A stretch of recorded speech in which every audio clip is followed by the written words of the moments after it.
এখনো চলছে উদ্ধার কাজ। বাইরে বসে অপেক্ষায় নিখোঁজ শ্রমিকের পরিবারের লোকজন। আনন্দপুর অগ্নিকাণ্ডে শুধুই হাহাকারের ছবি চারিদিকে। এতগুলো জলজান্ত প্রাণ চলে গেল, এর দায় কার? ঘটনাস্থল পরিদর্শনে গিয়ে গর্জে উঠলেন কংগ্রেস মুখপাত্র সৌম্য রায়। 163 ধারার মধ্যেই 9 জনের কংগ্রেস প্রতিনিধি দলকে সঙ্গে নিয়ে যান তিনি। এই অগ্নি নির্বাপন ব্যবস্থা খতিয়ে না দেখে কেন লাইসেন্স দেওয়া হয়েছিল তার জবাব মুখ্যমন্ত্রীকে দিতে হবে, এখানকার বিধায়ককে দিতে হবে।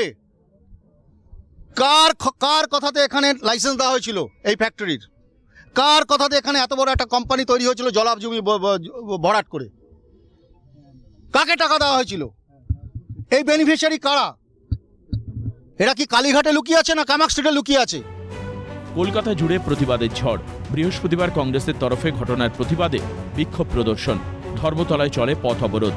সরকার কার্যত দর্শকের ভূমিকায়। তৃণমূলের মন্ত্রীরা নিজেদের দায়বদ্ধতা সরিয়ে রেখে একে অপরের উপরে দোষ চাপাতে ব্যস্ত, এমনটাই অভিযোগ পশ্চিমবঙ্গ প্রদেশ যুব কংগ্রেসের। ঘটনাস্থল পরিদর্শনের পাশাপাশি ধর্মতলাও গিয়েছিলেন সৌম্য রায়।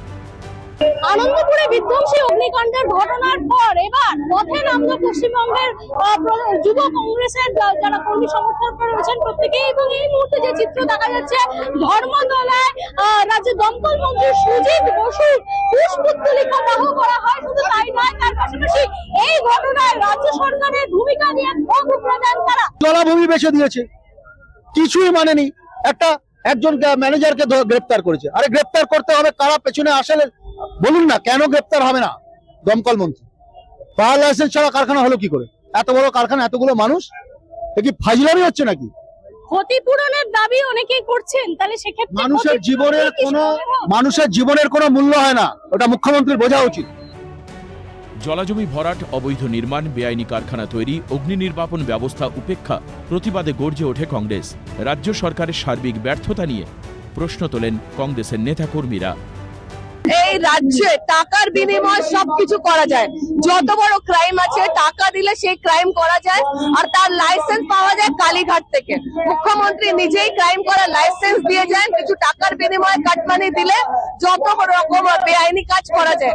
আজকে ভাবুন, একটা ফ্যাক্টরিতে 22 জন পুড়ে ছাই হয়ে গেছে, এখনো অনেক লোক নিখোঁজ, যাদের দেহ পাওয়া যাচ্ছে না। তো কি মানে তাদের গাফিলতি, যারা যারা এই ঘটনার সাথে যুক্ত আছেন তাদের প্রত্যেককে শাস্তি দিতে হবে।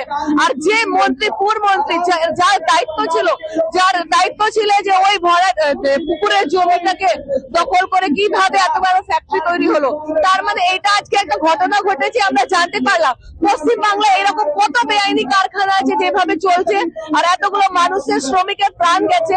আজকে দিদি বলছে, মন্ত্রীরা বলছে যে ক্ষতিপূরণ দিয়ে দেবো।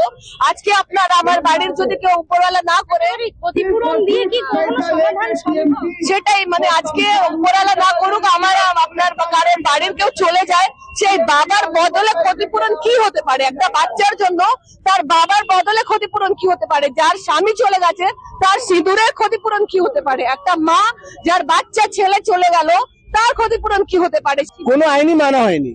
জলা জমি কি করে ভরাট হলো? তারপর বিনা ফায়ার ক্লিয়ারেন্স ছাড়া সার্টিফিকেট গুলো এলো কেমন ভাবে?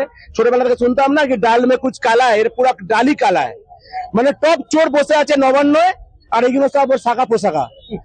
মেন একটা সেকেন্ড চোর হলো আমাদের মেয়র, পৌরমন্ত্রী ববি হাকিম, থার্ড চোর সুজিত বোস। আর কত মানুষ মারা যাচ্ছে।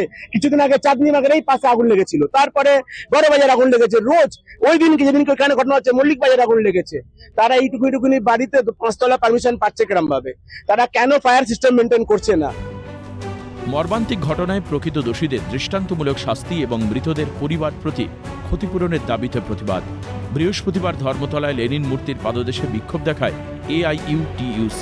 বিভিন্ন দাবিতে রাজ্যপাল এবং মুখ্যমন্ত্রী মমতা বন্দ্যোপাধ্যায়ের কাছে ডেপুটেশন জমা দিতে চলেছে AIUTUC।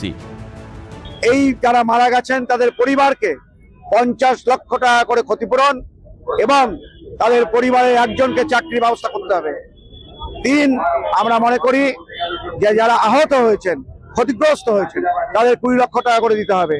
4, কোন রকম কাজে পশ্চিমবঙ্গ সহ সারা ভারতবর্ষে আমাদের এই দাবি, নিরাপত্তাহীন অবস্থায় কোন শ্রমিককে কোন মালিক বা প্রশাসন কাজে নিতে পারবে না। এই ব্যবস্থাটা সরকারকে, প্রশাসনকে নিশ্চিত করতে হবে। শ্রমিকদের সেফটি এবং সিকিউরিটি দেবার ক্ষেত্রে যে সমস্ত ব্যবস্থাগুলো থাকার কথা এবং যেগুলোকে সুপারভিশন করার কথা রাজ্য সরকারের পক্ষ থেকে, রাজ্য সরকার তা চূড়ান্তভাবে ব্যর্থ, তারা তা করেনি।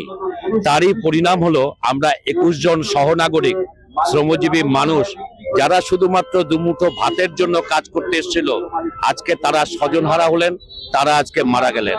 একটি নিদারুণ বেদনাদায়ক ঘটনা। ক্যামেরায় গোপাল তপাদার, শায়ন চক্রবর্তীর সঙ্গে অভিরূপা সাহার সঙ্গে অদ্রিজা ঘোষের রিপোর্ট, ক্যালকাটা নিউজ।